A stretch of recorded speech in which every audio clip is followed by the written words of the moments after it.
धीरे से बटुला चढ़ाए सरऊ दुआरा झंझन सुनाला हो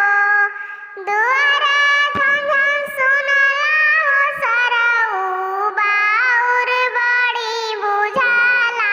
हो धीरे से कर छुली कालाए सरऊ दुआरा झंझन सुनाला हो दुआरा झंझन सुनाला हो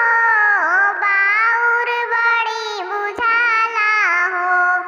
धीरे से फ्रिजवा निकाला तिल करू साले दुआरा झंझन सुनाला हो दुआरा झंझन सुनाला हो बाउर बड़ी बुझाला हो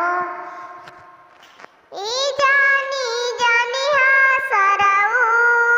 आंगना छोट बावे आंगन के बड़ी बावे मोल जी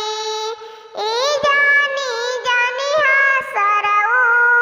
आंगना छोट बावे आंगन के बहुत बाटे मोल जी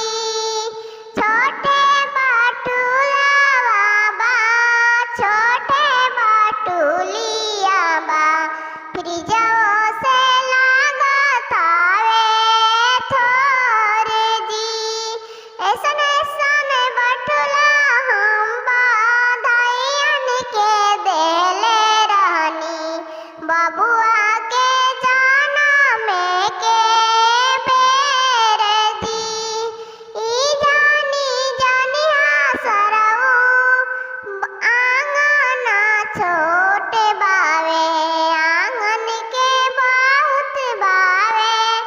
मोल जी ऐसन कूलरवा